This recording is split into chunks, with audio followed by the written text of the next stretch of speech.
Hey guys and girls. I hope by now that you've had a broad overview of Tableau and how it works. We're going to finally deep dive into Tableau and see particular types of charts and their designs and the data that flows behind them so that we can get a solidified understanding of how our reports all come together. The type of report that we're going to be focusing on in this session is that of a bar chart.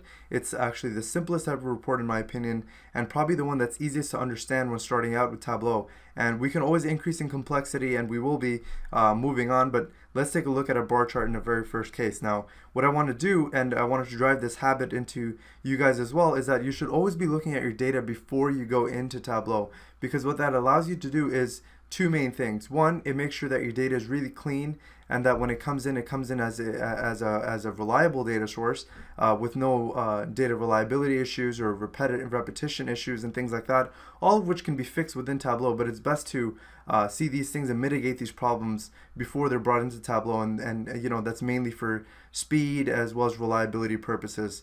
And it decreases the amount of work you have to do in Tableau. And the second point that we want to drive home when we're looking at our data before we create our report is that we want to get creative and analyze the type of data that we're working with so we can get a visual representation in our head as to what we're trying to derive out of our data and what kind of questions we can possibly answer. So let's go ahead and dive in here. We could take a look at our Excel source here. It's a furniture sales Excel file, and this can be found in the resources section of this course.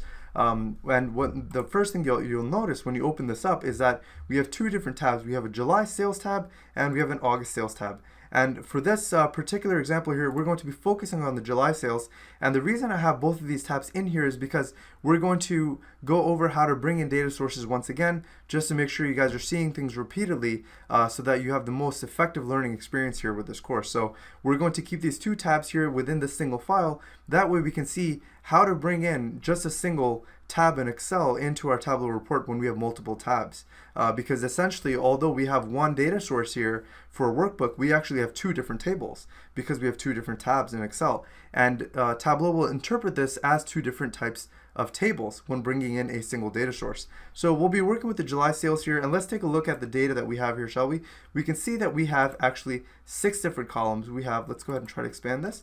We have a rep name column, we have an item sold column, we have an item cost column, the sale price of that item, the sale date, and the region for which that sale was taking place.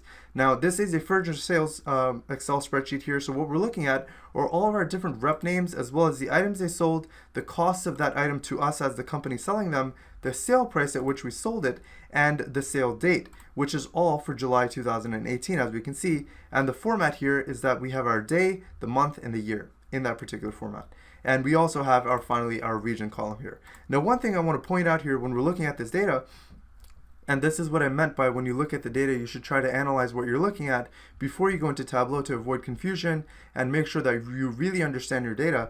One of the first things that we can see here that is not apparent is that these are actually traveling salesmen. And what that means is that the men and ladies that are actually making the sales can make sales in multiple regions. So Kareem, for example, isn't just bound to the central region, and he isn't just bound to selling curtains. He can actually sell many things in many different places. And there's a reason I designed this data source this way, and we'll see a little bit more detail of that within our Tableau workbook. But let's go ahead and take, for example, and show an example of what I mean here. We have Kareem, right? So let's go ahead and filter on our data source here. We'll go ahead and search for Kareem.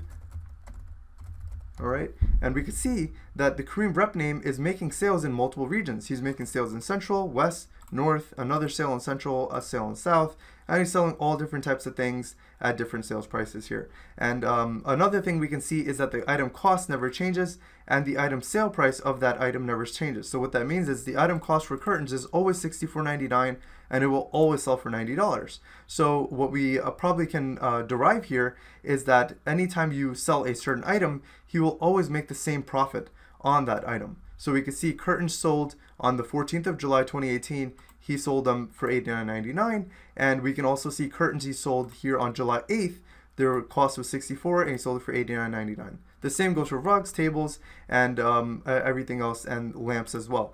And you will see that in our data source across all of these different people. We can highlight a column here to see the total count of records, and we can see that we have 1,001 rows here, including our header here. So now that we've taken a look at this data source, let's head on over into Tableau, and we will start to analyze this data and start by bringing in this data source so that you guys can see how that goes once again.